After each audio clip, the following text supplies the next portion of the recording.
ಓಂ ಶಾಂತಿ. ಇಂದಿನ ದಿನಾಂಕ 18/4/2024.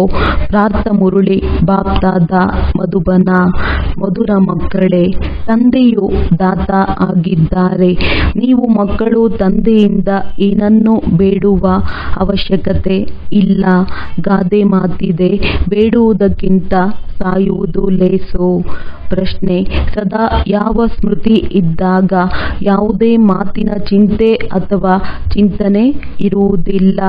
ಉತ್ತರ: ಏನು ಕಳೆದು ಹೋಯಿತೋ ಅದು ಒಳ್ಳೆಯದಾಗಿರಲಿ ಅಥವಾ ಕೆಟ್ಟದಾಗಿರಲಿ, ಅದು ನಾಟಕದಲ್ಲಿತ್ತು.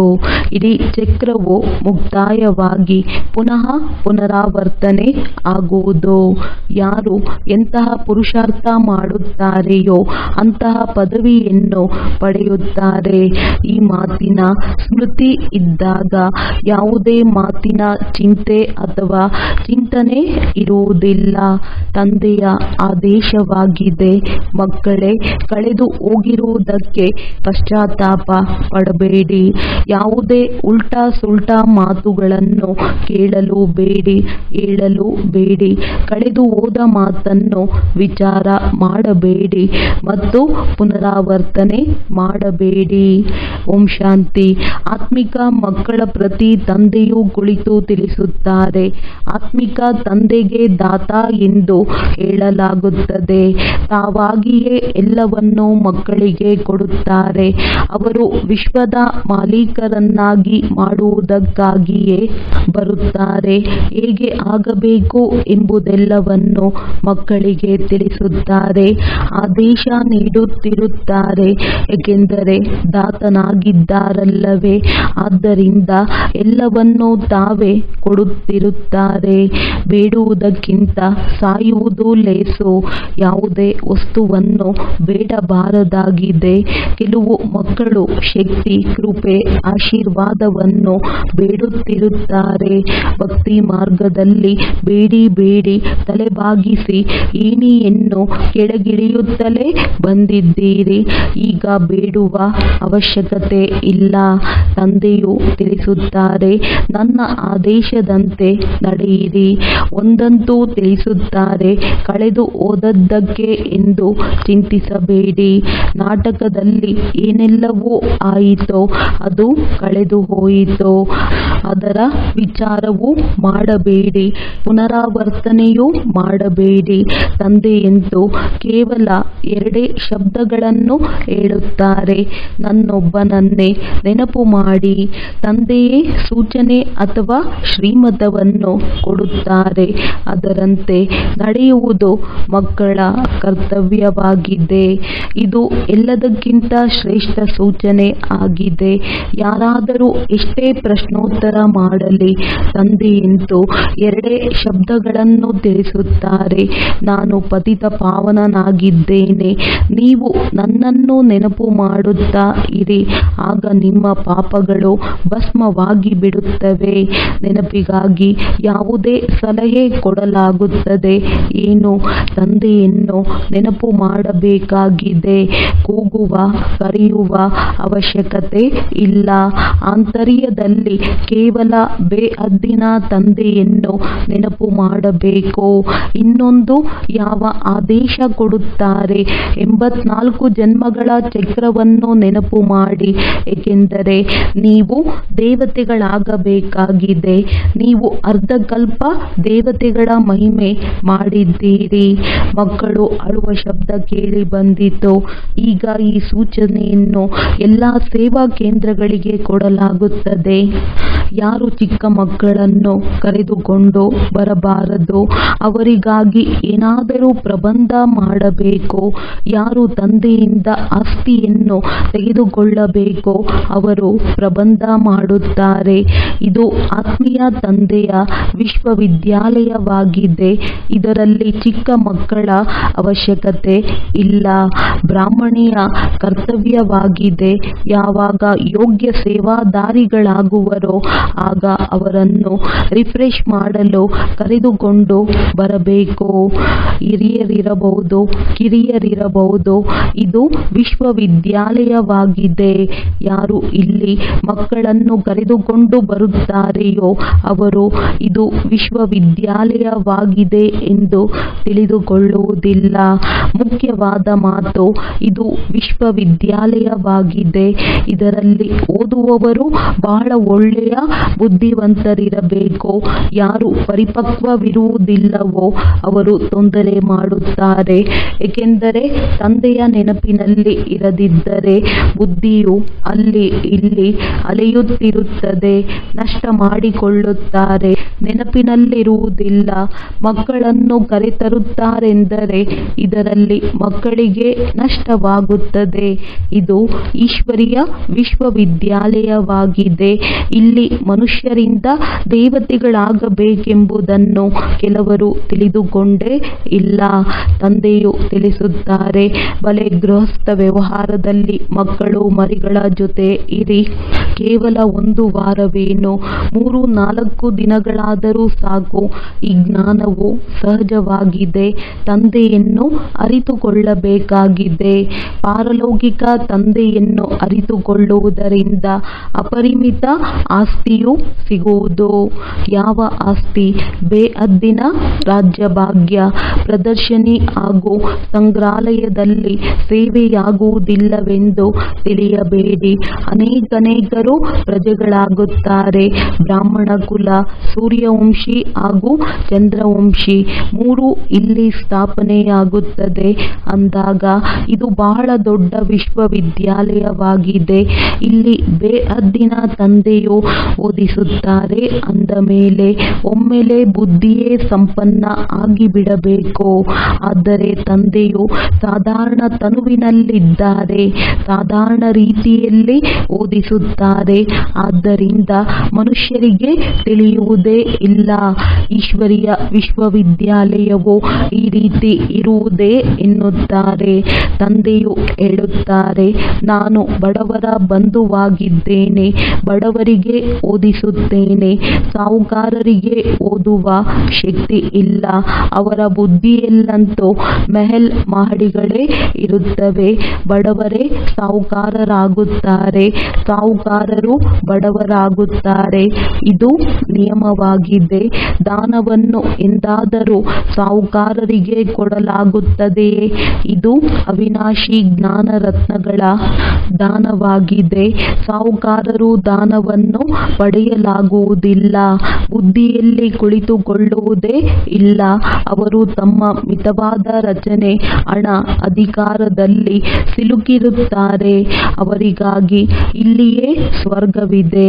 ನಮಗೆ ಇನ್ನೊಂದು ಸ್ವರ್ಗದ ಅವಶ್ಯಕತೆವಿಲ್ಲವೆಂದು ಹೇಳುತ್ತಾರೆ. ಯಾರಾದರೂ ಹಿರಿಯ ವ್ಯಕ್ತಿಗಳು ಸಾವನ್ನಪ್ಪಿದಾಗ ಸ್ವರ್ಗವಾಸಿಗಳಾದರೆಂದು ಹೇಳುತ್ತಾರೆ. ಇವರು ಸ್ವರ್ಗಕ್ಕೆ ಹೋದರೆಂದು ತಾವೇ ಹೇಳುತ್ತಾರೆ. ಅಂದ ಮೇಲೆ ಅವಶ್ಯವಾಗಿ ಇದು ನರಕವಾಗಿತ್ತಲ್ಲವೇ? ಆದರೆ ಇಷ್ಟು ಕಲ್ಲು ಬುದ್ಧಿಯವರಾಗಿದ್ದಾರೆ. ನರಕವೇನೆಂಬುದನ್ನು ತಿಳಿದುಕೊಳ್ಳುವುದೇ ಇಲ್ಲ. ಇದಂತೂ ನಿಮ್ಮ ಬಹಳ ದೊಡ್ಡ ವಿಶ್ವವಿದ್ಯಾಲಯವಾಗಿದೆ. ತಂದೆಯು ತಿಳಿಸುತ್ತಾರೆ, ಯಾರ ಬುದ್ಧಿಗೆ ಬೀಗ ಹಾಕಲ್ಪಟ್ಟಿದೆಯೋ ಅವರಿಗೆ ಬಂದು ಓದಿಸುತ್ತೇನೆ. ತಂದೆಯು ಯಾವಾಗ ಬರುವರೋ ಆಗ ಬೀಗವನ್ನು ತೆರೆಯುತ್ತಾರೆ. ಸ್ವಯಂ ತಂದೆಯೇ ಸಲಹೆ ನೀಡುತ್ತಾರೆ. ನಿಮ್ಮ ಬುದ್ಧಿಯ ಬೀಗವು ಹೇಗೆ ತೆರೆಯುತ್ತದೆ? ತಂದೆಯಿಂದ ಏನನ್ನೂ ಬೇಡಬಾರದು. ಇದರಲ್ಲಿ ನಿಶ್ಚಯವಿರಬೇಕು. ಎಷ್ಟು ಪ್ರಿಯ ತಂದೆಯಾಗಿದ್ದಾರೆ. ಯಾರನ್ನು ಭಕ್ತಿಯಲ್ಲಿ ನೆನಪು ಮಾಡುತ್ತಿದ್ದೀರಿ, ಯಾರನ್ನು ನೆನಪು ಮಾಡಲಾಗುತ್ತದೆಯೋ ಅವರು ಅವಶ್ಯವಾಗಿ ಎಂದಾದರೂ ಬರಬೇಕಲ್ಲವೇ? ಮತ್ತೆ ಪುನರಾವರ್ತನೆ ಆಗುವುದಕ್ಕಾಗಿಯೇ ನೆನಪು ಮಾಡುತ್ತಾರೆ. ತಂದೆಯು ಬಂದು ಮಕ್ಕಳಿಗೆ ತಿಳಿಸುತ್ತಾರೆ. ಮಕ್ಕಳು ಹೋಗಿ ಹೊರಗೆ ತಿಳಿಸಬೇಕು. ತಂದೆಯು ಹೇಗೆ ಬಂದಿದ್ದಾರೆ, ಏನು ಹೇಳುತ್ತಾರೆ? ಮಕ್ಕಳೇ, ನೀವೆಲ್ಲರೂ ಪತಿತರಾಗಿದ್ದೀರಿ. ನಾನೇ ಬಂದು ಪಾವನರನ್ನಾಗಿ ಮಾಡುತ್ತೇನೆ. ಪತಿತರಾಗಿರುವ ನೀವಾತ್ಮಗಳು ಈಗ ಕೇವಲ ಪತಿತ ಪಾವನ ತಂದೆಯಾದ ನನ್ನನ್ನು ನೆನಪು ಮಾಡಿ, ಪರಮಾತ್ಮನಾದ ನನ್ನನ್ನು ನೆನಪು ಮಾಡಿ. ಇದರಲ್ಲಿ ಏನನ್ನೂ ಬೇಡುವ ಅವಶ್ಯಕತೆ ಇಲ್ಲ. ನೀವು ಭಕ್ತಿಯಲ್ಲಿ ಅರ್ಧಕಲ್ಪ ಬಹಳಷ್ಟು ಬೇಡಿದ್ದೀರಿ, ಆದರೆ ಏನೂ ಸಿಗಲಿಲ್ಲ. ಈಗ ಬೇಡುವುದನ್ನು ನಿಲ್ಲಿಸಿ ನಾನಾಗಿಯೇ ನಿಮಗೆ ಕೊಡುತ್ತಿರುತ್ತೇನೆ. ತಂದೆಗೆ ಮಕ್ಕಳಾಗುವುದರಿಂದ ಆಸ್ತಿಯಂತೂ ಅವಶ್ಯವಾಗಿ ಸಿಗುತ್ತದೆ. ಯಾರು ಪ್ರೌಢ ಮಕ್ಕಳಿರುತ್ತಾರೆ ಅವರು ತಂದೆಯನ್ನು ಬೇಗನೆ ತಿಳಿದುಕೊಳ್ಳುತ್ತಾರೆ. ತಂದೆಯ ಆಸ್ತಿಯು ಸ್ವರ್ಗದ 21 ಜನ್ಮಗಳ ರಾಜ್ಯಭಾಗ್ಯವಾಗಿದೆ. ಇದಂತೂ ನಿಮಗೆ ಗೊತ್ತಿದೆ. ಯಾವಾಗ ನರಕವಾಸಿಗಳಾಗಿರುತ್ತಾರೆಯೋ ಆಗ ಈಶ್ವರಾರ್ಥವಾಗಿ ದಾನ ಪುಣ್ಯ ಮಾಡುವವರಿಗೆ ಅಲ್ಪ ಕಾಲಕ್ಕಾಗಿ ಸುಖ ಸಿಗುತ್ತದೆ. ಮನುಷ್ಯರು ದಾನದ ಹಣವನ್ನು ತೆಗೆಯುತ್ತಾರೆ. ಬಹಳಷ್ಟು ವ್ಯಾಪಾರಿಗಳು ಹೀಗೆ ತೆಗೆಯುತ್ತಾರೆ. ಅಂದಾಗ ಯಾರು ವ್ಯಾಪಾರಿಗಳಿರುವರೋ ಅವರು ತಂದೆಯಿಂದ ವ್ಯಾಪಾರ ಮಾಡಲು ಬಂದಿದ್ದೇವೆ ಎಂದು ಹೇಳುತ್ತಾರೆ.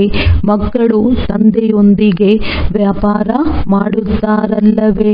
ತಂದೆಯ ಸಂಪತ್ತನ್ನು ತೆಗೆದುಕೊಂಡು ಮತ್ತೆ ಅದರಿಂದ ಶ್ರಾದ್ದ ಇತ್ಯಾದಿಯನ್ನು ಮಾಡುತ್ತಾರೆ. ದಾನ ಪುಣ್ಯ ಮಾಡುತ್ತಾರೆ. ಧರ್ಮಶಾಲೆ, ಮಂದಿರ ಮೊದಲಾದವುಗಳನ್ನು ಮಾಡಿಸಿ ಅದರ ಮೇಲೆ ತಮ್ಮ ತಂದೆಯ ಹೆಸರನ್ನಿಡುತ್ತಾರೆ. ಏಕೆಂದರೆ ಯಾರಿಂದ ಸಂಪತ್ತು ಸಿಕ್ಕಿತೋ ಅವರಿಗಾಗಿ ಅವಶ್ಯವಾಗಿ ಮಾಡಬೇಕು. ಅಂದ ಮೇಲೆ ಅದು ವ್ಯಾಪಾರವಾಯಿತು. ಅವೆಲ್ಲವೂ ದೈಹಿಕ ಮಾತುಗಳಾಗಿದೆ. ಈಗ ತಂದೆಯು ತಿಳಿಸುತ್ತಾರೆ, ಮಕ್ಕಳೇ, ಕಳೆದು ಹೋಗಿದ್ದಕ್ಕೆ ಚಿಂತಿಸಬೇಡಿ. ಯಾವುದೇ ಉಲ್ಟಾ ಸುಲ್ಟಾ ಮಾತುಗಳನ್ನು ಕೇಳಬೇಡಿ. ಯಾರಾದರೂ ಉಲ್ಟಾ ಸುಲ್ಟಾ ಪ್ರಶ್ನೆಗಳನ್ನು ಕೇಳಿದರೆ ಅವರಿಗೆ ತಿಳಿಸಿ, ಈ ಮಾತುಗಳಲ್ಲಿ ಹೋಗುವ ಅವಶ್ಯಕತೆ ಇಲ್ಲ. ನೀವು ಮೊದಲು ತಂದೆಯನ್ನು ನೆನಪು ಮಾಡಿ. ಭಾರತದ ಪ್ರಾಚೀನ ರಾಜಯೋಗವು ಪ್ರಸಿದ್ಧವಾಗಿದೆ. ಎಷ್ಟು ನೆನಪು ಮಾಡುವಿರೋ, ದೈವಿ ಗುಣಗಳನ್ನು ಧಾರಣೆ ಮಾಡುವಿರೋ ಅಷ್ಟು ಉನ್ನತ ಪದವಿಯನ್ನು ಪಡೆಯುತ್ತೀರಿ. ಇದು ವಿಶ್ವವಿದ್ಯಾಲಯವಾಗಿದೆ. ಗುರಿ ದೇಹ ಸ್ಪಷ್ಟವಾಗಿದೆ. ಪುರುಷಾರ್ಥ ಮಾಡಿ ಈ ರೀತಿಯಾಗಬೇಕು. ದೈವಿ ಗುಣಗಳನ್ನು ಧಾರಣೆ ಮಾಡಬೇಕಾಗಿದೆ. ಯಾರಿಗೂ ಯಾವುದೇ ಪ್ರಕಾರದ ದುಃಖವನ್ನು ಕೊಡಬಾರದಾಗಿದೆ. ಏಕೆಂದರೆ ದುಃಖಹರ್ತ ಸುಖಕರ್ತ ತಂದೆಯ ಮಕ್ಕಳಾಗಿದ್ದೀರಲ್ಲವೇ? ಅದು ಸೇವೆಯಿಂದ ತಿಳಿಯುತ್ತದೆ. ಅನೇಕರು ಹೊಸಬ್ಬರು ಬರುತ್ತಾರೆ. 25-30 ವರ್ಷದವರಿಗಿಂತಲೂ 10-12 ದಿನಗಳವರು ತೀಕ್ಷ್ಣವಾಗಿ ಹೋಗುತ್ತಾರೆ. ನೀವು ಮಕ್ಕಳು ಅನೇಕರನ್ನು ತಮ್ಮ ಸಮಾನ ಮಾಡಿಕೊಳ್ಳಬೇಕು. ಎಲ್ಲಿಯವರೆಗೆ ಬ್ರಾಹ್ಮಣರಾಗುವುದಿಲ್ಲವೋ ಅಲ್ಲಿಯವರೆಗೆ ದೇವತೆಗಳಾಗಲು ಹೇಗೆ ಸಾಧ್ಯ? ಗ್ರೇಟ್ ಗ್ರೇಟ್ ಗ್ರ್ಯಾಂಡ್ ಫಾದರ್ ಬ್ರಹ್ಮ ಆಗಿದ್ದಾರೆ. ಯಾರು ಬಂದು ಹೋಗುತ್ತಾರೆಯೋ ಅವರ ಗಾಯನ ಮಾಡುತ್ತಿರುತ್ತಾರೆ. ಮತ್ತೆ ಅವಶ್ಯವಾಗಿ ಅವರು ಬರುತ್ತಾರೆ. ಯಾವುದೆಲ್ಲ ಹಬ್ಬ ಮೊದಲಾದವುಗಳ ಗಾಯನವಿದೆಯೋ ಎಲ್ಲವೂ ಆಗಿ ಹೋಗಿದೆ, ಪುನಃ ಆಗುತ್ತದೆ. ಈ ಸಮಯದಲ್ಲಿ ಎಲ್ಲ ಹಬ್ಬಗಳು ಆಗುತ್ತವೆ. ರಕ್ಷಾಬಂಧನ ಇತ್ಯಾದಿ ಎಲ್ಲದರ ರಹಸ್ಯವನ್ನು ತಂದೆಯು ತಿಳಿಸುತ್ತಿರುತ್ತಾರೆ. ನೀವು ತಂದೆಯ ಮಕ್ಕಳಾಗಿದ್ದೀರಿ ಅಂದಾಗ ಪಾವನರು ಆಗಬೇಕಾಗಿದೆ. ಪತಿತ ಪಾವನ ತಂದೆಯನ್ನು ಕರೆಯುವುದರಿಂದ ತಂದೆಯು ಮಾರ್ಗವನ್ನು ತಿಳಿಸುತ್ತಾರೆ. ಕಲ್ಪ ಕಲ್ಪವೂ ಯಾರು ಆಸ್ತಿಯನ್ನು ಪಡೆದಿರುವರೋ ಅವರೇ ನಿಖರವಾಗಿ ನಡೆಯುತ್ತಿರುತ್ತಾರೆ. ನೀವು ಸಹ ಸಾಕ್ಷಿಯಾಗಿ ನೋಡುತ್ತೀರಿ. ಬಾಪ್ ದಾದಾರವರು ಸಹ ಸಾಕ್ಷಿಯಾಗಿ ನೋಡುತ್ತಾರೆ. ಇವರು ಎಲ್ಲಿಯವರೆಗೆ ಶ್ರೇಷ್ಠ ಪದವಿಯನ್ನು ಪಡೆಯುತ್ತಾರೆ. ಇವರ ನಡವಳಿಕೆ ಹೇಗಿದೆ? ಶಿಕ್ಷಕರಿಗೆ ಎಲ್ಲವೂ ತಿಳಿದಿರುತ್ತದೆ ಎಲ್ಲವೇ? ಎಷ್ಟು ಜನರನ್ನು ತಮ್ಮ ಸಮಾನ ಮಾಡುತ್ತಾರೆ? ಎಷ್ಟು ಸಮಯ ನೆನಪಿನಲ್ಲಿರುತ್ತಾರೆ? ಮೊದಲು ಬುದ್ಧಿಯಲ್ಲಿ ಇದು ಈಶ್ವರೀಯ ವಿಶ್ವವಿದ್ಯಾಲಯವಾಗಿದೆ ಎಂದು ನೆನಪಿರಬೇಕು. ಇದು ಜ್ಞಾನಕ್ಕಾಗಿ ವಿಶ್ವವಿದ್ಯಾಲಯವಾಗಿದೆ. ಅವೆಲ್ಲವೂ ಲೌಕಿಕದ ವಿಶ್ವವಿದ್ಯಾಲಯಗಳಾಗಿದೆ. ಇದು ಬೇಅದ್ದಿನದ್ದಾಗಿದೆ. ದುರ್ಗತಿಯಿಂದ ಸದ್ಗತಿ, ನರಕದಿಂದ ಸ್ವರ್ಗವನ್ನಾಗಿ ಮಾಡುವವರು ಒಬ್ಬ ತಂದೆಯೇ ಆಗಿದ್ದಾರೆ. ತಂದೆಯ ದೃಷ್ಟಿಯಂತೂ ಎಲ್ಲ ಆತ್ಮಗಳ ಕಡೆ ಹೋಗಿದೆ. ಎಲ್ಲರ ಕಲ್ಯಾಣ ಮಾಡಬೇಕಾಗಿದೆ. ಹಿಂತಿರುಗಿ ಕರೆದುಕೊಂಡು ಹೋಗಬೇಕಾಗಿದೆ. ಕೇವಲ ನಿಮ್ಮನ್ನಷ್ಟೇ ಅಲ್ಲ, ಇಡೀ ವಿಶ್ವದ ಆತ್ಮಗಳನ್ನು ನೆನಪು ಮಾಡುತ್ತಾರೆ. ಅದರಲ್ಲಿ ವಿಶೇಷವಾಗಿ ಮಕ್ಕಳಿಗೆ ಓದಿಸುತ್ತಾರೆ. ಇದು ಸಹ ತಿಳಿದಿದ್ದೀರಿ. ಹೇಗೆ ನಂಬರ್ ವಾರ್ ಆಗಿ ಯಾರು ಬಂದಿದ್ದಾರೆಯೋ ಮತ್ತೆ ಹೋಗುವುದು ಹಾಗೆಯೇ ಎಲ್ಲ ಆತ್ಮಗಳು ಬರುತ್ತಾರೆ. ನೀವು ಸಹ ನಂಬರ್ ವಾರ್ ಹೇಗೆ ಹೋಗುತ್ತೀರಿ ಅದೆಲ್ಲವನ್ನು ತಿಳಿಸಲಾಗುತ್ತದೆ. ಕಲ್ಪದ ಹಿಂದೆ ಏನಾಗಿತ್ತೋ ಅದೇ ಆಗುವುದು. ಇದನ್ನು ಸಹ ನಿಮಗೆ ತಿಳಿಸಲಾಗುತ್ತದೆ. ನೀವು ಹೇಗೆ ಮತ್ತೆ ಹೊಸ ಪ್ರಪಂಚದಲ್ಲಿ ಬರುತ್ತೀರಿ. ಯಾರು ನಂಬರ್ ವಾರ್ ಆಗಿ ಹೊಸ ಪ್ರಪಂಚದಲ್ಲಿ ಬರುತ್ತಾರೆಯೋ ಅವರಿಗೆ ತಿಳಿಸಲಾಗುತ್ತದೆ. ನೀವು ಮಕ್ಕಳು ತಂದೆಯನ್ನು ಅರಿಯುವುದರಿಂದ ತಮ್ಮ ಧರ್ಮವನ್ನು ಮತ್ತು ಎಲ್ಲ ಧರ್ಮಗಳ ಪೂರ್ಣ ವೃಕ್ಷವನ್ನು ತಿಳಿದುಕೊಳ್ಳುತ್ತೀರಿ. ಇದರಲ್ಲಿ ಏನನ್ನೂ ಬೇಡುವ ಅವಶ್ಯಕತೆ ಇಲ್ಲ. ಆಶೀರ್ವಾದವನ್ನು ಸಹ ಬಾಬಾ ದಯೆ ತೋರಿಸಿ ಕೃಪೆ ಮಾಡಿ ಎಂದು ಬರೆಯುತ್ತಾರೆ. ತಂದೆಯಂತೂ ಏನನ್ನೂ ಮಾಡುವುದಿಲ್ಲ. ತಂದೆಯಂತೂ ಮಾರ್ಗವನ್ನು ತಿಳಿಸುವುದಕ್ಕಾಗಿಯೇ ಬಂದಿದ್ದಾರೆ. ನಾಟಕದಲ್ಲಿ ಎಲ್ಲರನ್ನೂ ಪಾವನ ಮಾಡುವುದೇ ನನ್ನ ಪಾತ್ರವಾಗಿದೆ. ಹೇಗೆ ಕಲ್ಪವೂ ಅಭಿನಯಿಸಿದ್ದೇನೆಯೋ ಹಾಗೆಯೇ ಅಭಿನಯಿಸುತ್ತೇನೆ. ಯಾವುದು ಒಳ್ಳೆಯದು ಅಥವಾ ಕೆಟ್ಟದ್ದು ಕಳೆದು ಹೋಗಿತ್ತೋ ಅದು ನಾಟಕದಲ್ಲಿ ಇತ್ತು. ಯಾವುದೇ ಮಾತಿನ ಚಿಂತೆ ಮಾಡಬಾರದು. ನಾವು ಮುಂದೆ ಹೋಗುತ್ತಾ ಇರುತ್ತೇವೆ. ಇದು ಬೇಅದ್ದಿನ ನಾಟಕವಲ್ಲವೇ? ಪೂರ್ಣ ಚಕ್ರವು ಮುಕ್ತಾಯವಾಗಿ ಮತ್ತೆ ಪುನರಾವರ್ತನೆ ಆಗುತ್ತದೆ. ಯಾರು ಹೇಗೆ ಪುರುಷಾರ್ಥ ಮಾಡುತ್ತಾರೆಯೋ ಹಾಗೆಯೇ ಪದವಿಯನ್ನು ಪಡೆಯುತ್ತಾರೆ. ಬೇಡುವ ಅವಶ್ಯಕತೆ ಇಲ್ಲ.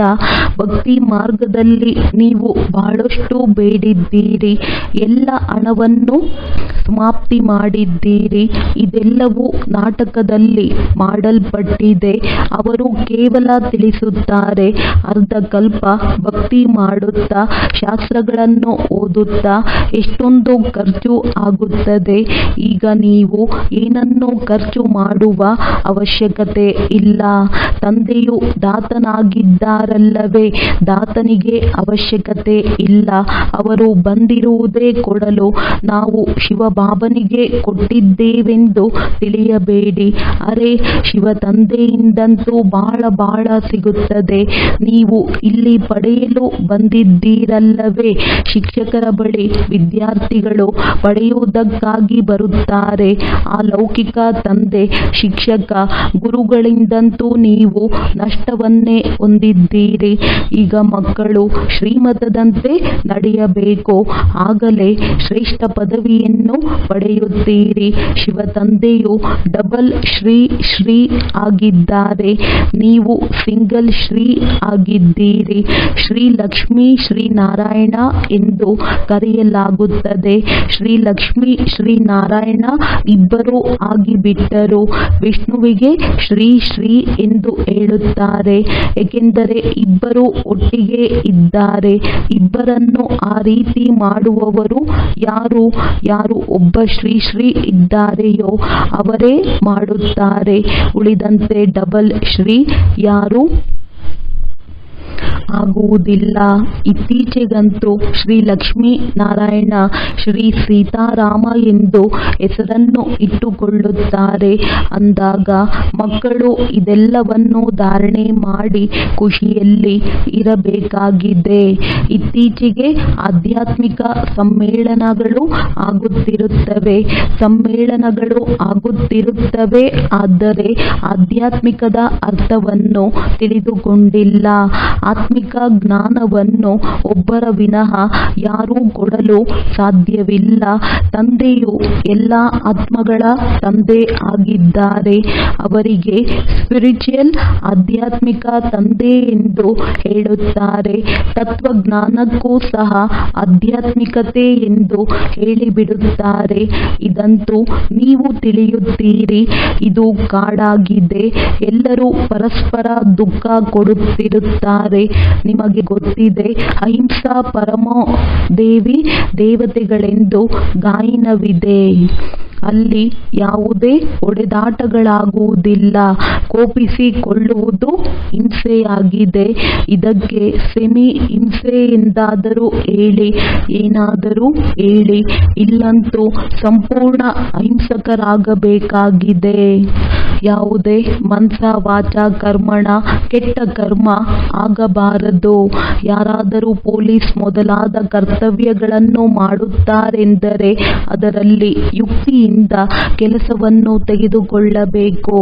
ಎಷ್ಟು ಸಾಧ್ಯವೋ ಅಷ್ಟು ಪ್ರೀತಿಯಿಂದ ಕೆಲಸವನ್ನು ತೆಗೆದುಕೊಳ್ಳಬೇಕು. ಬಾಬಾರವರಿಗೆ ತಮ್ಮ ಅನುಭವವಿದೆ.